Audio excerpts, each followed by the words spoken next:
qual é a sua percepção sobre o Ministério de Dança no Evangelismo e qual foi a sua primeira viagem missionária? A percepção em relação ao Ministério de Dança no Evangelismo, eu vejo a dança como uma ferramenta poderosíssima que Deus tem entregue nas nossas mãos nesse tempo. E todos os dons e talentos, não só a dança, mas especificamente falando da dança, ela é uma ferramenta poderosa, é uma ferramenta, é uma arma letal contra o inferno.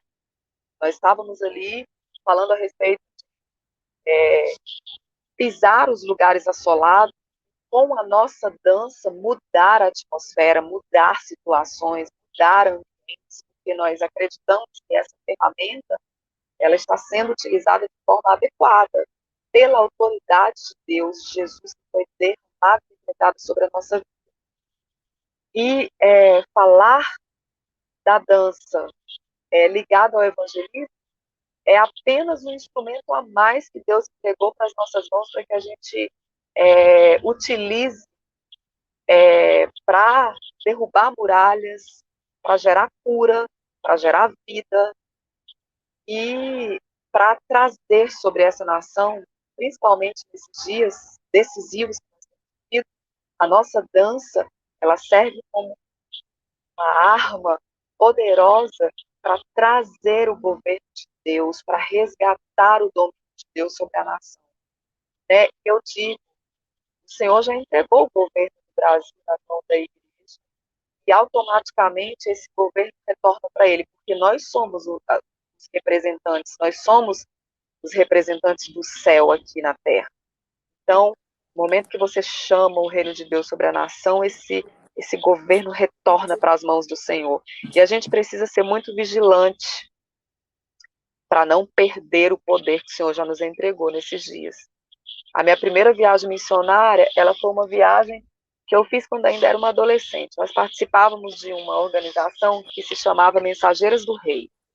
E eu acredito que muita coisa que eu aprendi da Bíblia, as histórias, talvez um pouco do conhecimento que a gente tem, ele veio porque nós éramos instruídas a decorar capítulos da Bíblia, para a gente falar diante da igreja, a gente era avaliada, a gente tinha período de preparo, e os nossos líderes nos preparavam para a gente decorar Mateus 24, Mateus 25, Lucas não sei quanto, e nós decorávamos capítulos, nós não decorávamos versículos. E tinha o dia do passo, que se chamava passo, porque eram fases gradativas que a gente conseguia conquistar. Era passo de menina, depois era de filha, depois vinha princesa, depois vinha de rainha, rainha regente, rainha com cetro. Eu sei que o último grau era rainha regente com cetro, acho que era alguma coisa. Quando você estava preparada para ser uma ministra da palavra. Quando nós nos formamos nessa organização, assim, como mensageira do rei, eu acho que nós tínhamos 14, 15 anos, a gente já tinha o hábito, porque as nossas mães, a minha mãe, ela era líder, conselheira na época que eu fazia parte desse ministério, e ela exigia de mim, às vezes eu ia ler a Bíblia com raiva. Eu falava, meu Deus, eu não acredito que eu sendo obrigada, eu ficava com muita raiva, eu ficava chateada. E ela falava, você tem tanto tempo, você tem que decorar. E ela me perguntava, e ela só me deixava quieta quando ela tomava, era igual um estudo para a prova. Eu entregava o capítulo decorado para ela. Foram tempos de exigência que os nossos pais nos instruíram. Para a gente, naquela época, às vezes, em algum momento ou outro, a gente achava muito desagradável por conta da cobrança. Mas eu me lembrei dessa viagem missionária que nós fizemos no Tocantinha.